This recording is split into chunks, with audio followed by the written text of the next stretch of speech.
Kalau kita ngomongin laptop gaming, yang ada di kepala kita adalah laptop yang ukurannya besar dan tebal. Laptop gaming biasanya jauh dari kata elegan dan premium. Tapi ini tidak berlaku untuk laptop yang satu ini. Ini adalah Asus ROG Zephyrus G16, laptop gaming yang sangat tipis dan ringan. Bodinya full aluminium, nggak kalah dengan MacBook Pro M4. Tapi dengan performa gaming yang jauh lebih bagus dan layar yang lebih mantap. Jadi saya sudah pakai Asus ROG Zephyrus G16 ini selama seminggu. Dan di video kali ini saya mau bahas apa aja sih keunggulan dan kelemahan dari laptop gaming ini.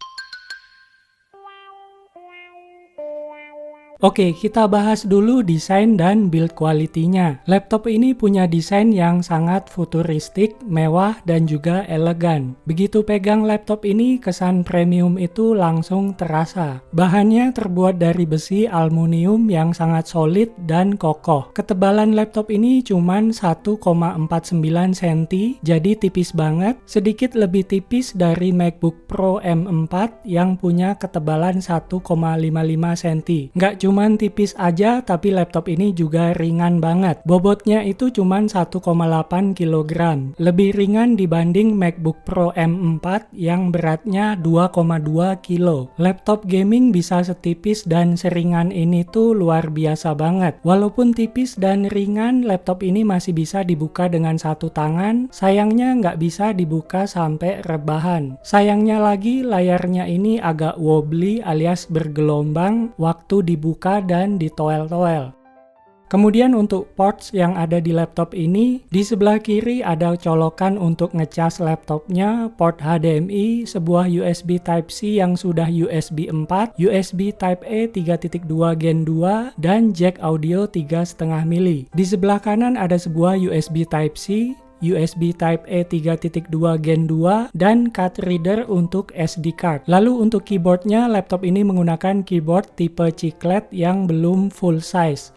Jadi nggak ada tombol numpad dan kawan-kawannya. Karena ini laptop gaming, tentu saja keyboardnya dilengkapi dengan lampu RGB yang bisa diatur pola dan tingkat kecerahannya. Untuk feel ngetiknya cukup oke, keyboardnya ini bisa ngasih feedback yang baik ketika ditekan. Tapi karena tombolnya terlalu berdekatan dan key travelnya juga pendek, bikin saya sering salah ketik. Kemudian di sebelah kanan dan kiri keyboardnya terdapat speaker yang suaranya bagus banget. Bisa dibilang ini adalah speaker terbaik yang ada di laptop gaming.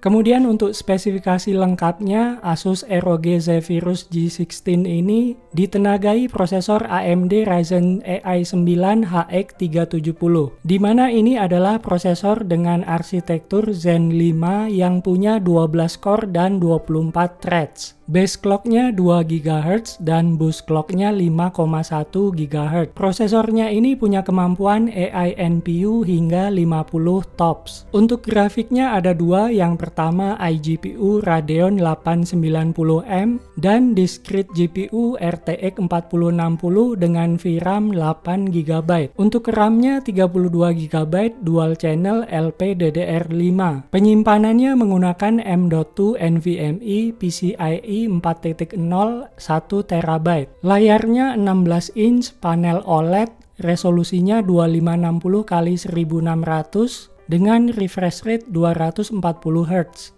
Kemudian untuk hasil benchmarknya, di 3D Mark Steel Nomad skornya 2213. Sedangkan di 3D Mark Time Spy skornya 10409. Lalu di 3D Mark Firestrike skornya 23614. Kemudian di Cinebench 2024, single core 110 poin, multicore 1069 poin, sedangkan GPU-nya 9814 poin. Lalu di Geekbench 6, single core 2740, multicore-nya 15158. Untuk GPU benchmark-nya 92172. Kalau dibandingkan dengan Asus TUF Gaming A15 yang saya review di video sebelumnya, CPU-nya. Untuk CPU benchmarknya, Zephyrus G16 ini lebih unggul karena prosesornya memang lebih bagus dibanding Asus TUF A15. Tapi untuk GPU benchmarknya, Zephyrus G16 ini malah lebih rendah dibanding Asus TUF A15. Padahal kedua laptop ini punya GPU yang sama, yaitu RTX 4060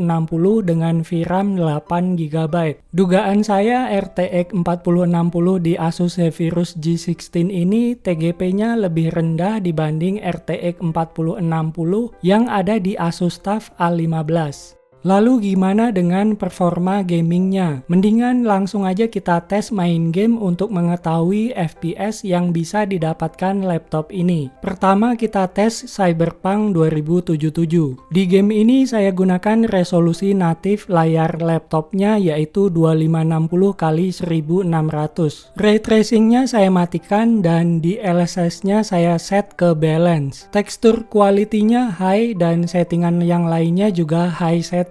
Kemudian frame gen-nya juga saya nyalakan. Hasilnya dapat frame rate di atas 100 fps. Lanjut ke game Counter-Strike 2. Di game ini saya gunakan resolusi 2560x1600 atau 2K lebih sedikit. Untuk settingan grafisnya saya gunakan high setting tanpa menggunakan FSR. Hasilnya dapat frame rate di atas 100 fps.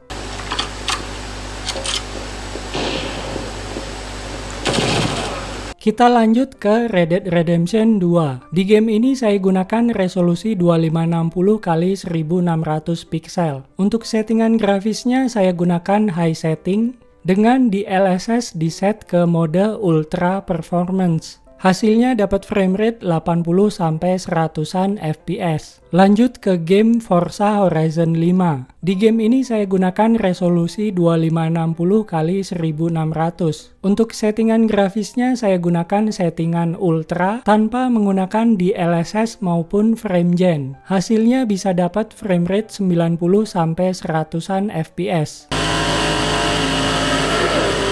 Lanjut ke game Witcher 3, sama seperti game yang lainnya, di sini saya juga gunakan resolusi 2560x1600 pixel. Untuk settingan grafisnya saya gunakan high setting tanpa ray tracing. Kemudian di DLSS-nya saya set ke ultra performance. Hasilnya dapat frame rate di atas 100 fps. Kita lanjut ke GTA 5. Di game ini saya gunakan resolusi 2560x1600. Kemudian settingan grafisnya very high alias settingan rata kanan. Hasilnya dapat frame rate di atas 100 fps. Lalu gimana dengan suhunya? Apakah laptopnya panas saat main game? Setelah dipakai main game selama 2 jaman, suhu laptopnya ada di angka segini. Area yang paling panas itu di bagian atas keyboardnya. Di bagian ini panasnya menyengat sekali. Untuk keyboardnya agak hangat tapi masih aman, khususnya di area sebelah kiri. Tapi yang di bagian tengah memang agak panas. Di area palm rest juga agak hangat dikit. Nah, bagian yang paling dingin itu di area touchpad-nya sama sekali nggak panas. Kalau dibandingkan dengan Asus TUF Gaming A15 yang saya bahas di video sebelumnya, suhunya masih lebih dingin Asus TUF ketimbang ROG Zephyrus ini.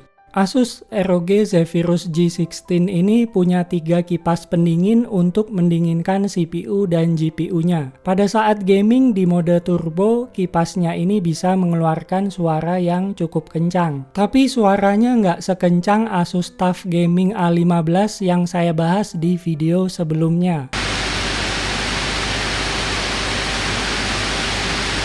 Kemudian untuk daya tahan baterainya, saya tes dengan cara memutar video YouTube secara non-stop di mode silent iGPU dengan brightness layar 50%. Hasilnya baterai 90 Wh di ROG Zephyrus ini bisa bertahan selama 8 jam 17 menit. Jadi daya tahan baterainya itu sama dengan Asus TUF Gaming A15 yang saya bahas di video sebelumnya. Baterainya sama-sama 90 Wh dan daya tahan baterainya juga sama. Kemudian untuk kecepatan ngecasnya, ngecas dari 0% ke 100% butuh waktu 2 jam menggunakan charger 200 watt bawaan laptopnya. Lalu apa saja komponen yang bisa di-upgrade di laptop ini? Kalau kita lihat bagian dalam laptopnya masih ada satu slot M.2 yang kosong, jadi kita masih bisa nambah penyimpanan di laptop ini. Sayangnya RAM-nya itu disolder di motherboardnya, jadi kita nggak bisa nambah RAM di laptop ini. Tapi kalau dibandingkan dengan MacBook Pro masih mending ROG Zephyrus ini, setidaknya masih ada komponen yang bisa di-upgrade. Kalau di MacBook Pro itu sama sekali nggak ada komponen yang bisa di-upgrade.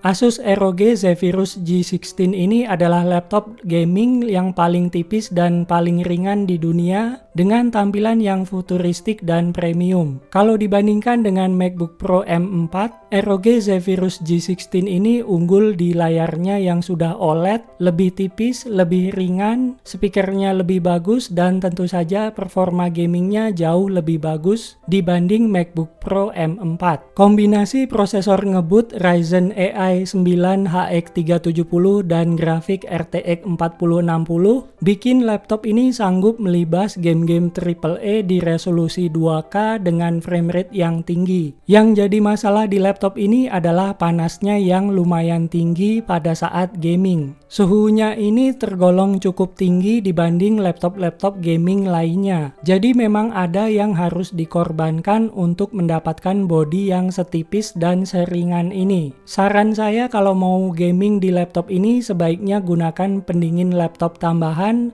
supaya laptopnya lebih awet ke depannya. Oke, itu dia tadi review Asus ROG Zephyrus G16 yang menggunakan Ryzen AI 9 HX370.